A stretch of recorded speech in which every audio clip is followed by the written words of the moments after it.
परमेश्वर के श्रेष्ठ नाम की महिमा आज सुबह होने पाए। पहले कुरिन्थियों 13वें अध्याय के 7वें वचन में प्रेम के गुणों के बारे में बताया गया है, जिसमें से तीसरा गुण प्रेम सब बातों की आशा रखता है। इस अनुग्रहित वचन से परमेश्वर हमसे यह कहना चाहता है कि सब बातों की आशा रखने वाले प्रेमी बने। सब बातों की आशा रखने वाले प्रेमी बनने का अर्थ यह है कि यदि कोई व्यक्ति में हमने अनुचित कार्य देखा तो उस व्यक्ति को दोषी बनाकर उसकी अपेक्षा नहीं करनी चाहिए, बल्कि यह आशा रखनी चाहिए कि उसमें बदलाव आएगा, वह व्यक्ति वापस आएगा, वह मन फिराएगा। इस बात की आशा को जन्म देने वाला प्रेम हर एक के अंदर होने पाए। इसके उदाहरण के रूप में हम कुरिन्थियों, थिस्सलुनीकियों और कुलुस्सियों की सभा का विश्लेषण करें। पहला, कुरिन्थियों की सभा में कई कामों में कोई अनुशासन नहीं था। इन कमियों को प्रेरित पौलुस ने बारीक रूप से विश्लेषण करके सभा के लोगों को लौटने के लिए प्रोत्साहित किया, लेकिन प्रेरित पौलुस ने कभी भी उनके अंदर की आशा को नष्ट होने नहीं दिया। स्वयं निराश हुए बिना अपनी इच्छा के विरुद्ध उन्हें कभी अकेला नहीं छोड़ा, बल्कि कई बार पत्र लिखकर और उनके बीच में जाकर कई प्रतिनिधियों को उनसे मिलने भेजा। इन सब से बढ़कर सभा के लिए प्रार्थना किया। प्रेरित पौलुस कलीसिया के प्रति एक आशावान व्यक्ति थे। इस बात को दर्शाने वाले कई वचन हम बाइबल में देख सकते हैं। उनमें से एक वचन है 2 कुरिन्थियों 7वें अध्याय का 3 और 4 वाक्य। मैं तुम्हें दोषी ठहराने के लिए यह नहीं कहता, क्योंकि मैं पहले ही कह चुका हूँ कि तुम हमारे हृदय में ऐसे बस गए हो कि हम तुम्हारे साथ मरने जीने के लिए तैयार हैं।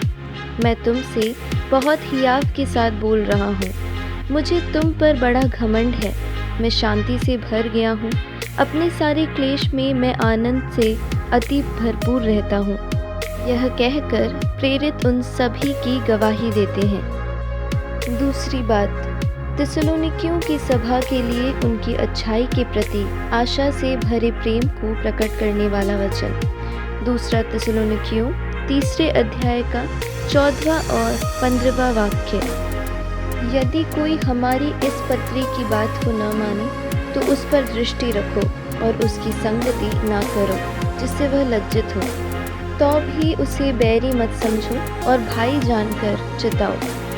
यहाँ कितनी सफाई से इस बात को बताया गया है कि अनाज्ञाकारी व्यक्ति से दूरी बनाए रखे, लेकिन उसे बैरी न समझे।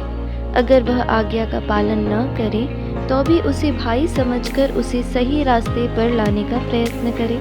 इस अच्छे मनोभाव को प्रेरित सभा के बीच में बांट रहे हैं। तीसरा, हम कुलुस्सियों की सभा की ओर अपने ध्यान को लगाए। कुलुस्सियों में एक छोटी सी सभा का गठन हुआ, जो फिलेमोन नामक एक धनी व्यक्ति के घर में इकट्ठा होते थे।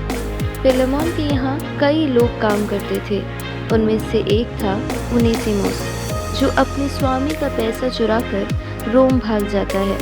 कुछ समय बाद प्रेरित पौलुस की मुलाकात उनेसिमुस से रोम में होती है, जिसके बाद उनेसिमुस ने अपनी गलती को स्वीकार करके मन फिराया और एक नई सृष्टि बन गया और अपने स्वामी के पास वापस जाने का निर्णय किया। उसकी वापसी पर पौलुस को फिलेमोन के प्रति एक अच्छी आशा थी, जो हम फिलेमोन की पत्री उसके 21वें वचन में देख सकते हैं। मैं तेरे आज्ञाकारी होने का भरोसा रखकर तुझे लिखता हूँ और यह जानता हूँ कि जो कुछ मैं कहता हूँ तू उससे कहीं बढ़कर करेगा। गलती करके भागने वाले नौकर को मृत्युदंड तक दे सकते हैं। इस स्थिति में भी पौलुस के अंदर एक अच्छी आशा थी कि फिलेमोन कभी भी उसे दंड देने के लिए तैयार नहीं होगा, बल्कि उनेसिमुस को क्षमा करके उसे स्वीकार कर लेगा। हम यह बात बाइबल में देखते हैं कि फिलेमोन ने प्रेरित पौलुस की आशा को टूटने नहीं दिया। कुरिन्थियों, थिस्सलुनीकियों और कुलुस्सियों की सभा के अलावा यदि हम गलातियों की सभा को भी देखें तो यह पाएंगे कि गलातियों की सभा ने दूसरे उपदेशों की ओर अपने मनों को लगाने लगे। आत्मा में आरंभ तो हुए, परंतु शारीरिक अभिलाषाओं की ओर जाने की अवस्था, दिनों, महीनों और सालों तक चलने वाली प्रथाओं को मानने की अवस्था और क्रिस्त का दिलों में न होने की अवस्था, एक दूसरे को क्रोध और घृणा से देखने की अवस्था, इन सब के बावजूद प्रेरित पौलुस ने उस कलीसिया की उपेक्षा नहीं की, बल्कि अपने दिल से लगाया और अच्छे उपदेश देते रहे।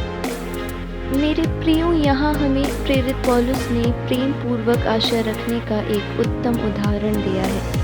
हे मेरे प्रियो, हमारे परिवार, समाज, हमारे काम करने की जगह कहीं से भी हमें बुराई मिली हो, उन्हें अपने बैरी न समझकर एक अच्छी आशा के साथ प्रार्थना पूर्वक प्रेम के साथ आशावान बने।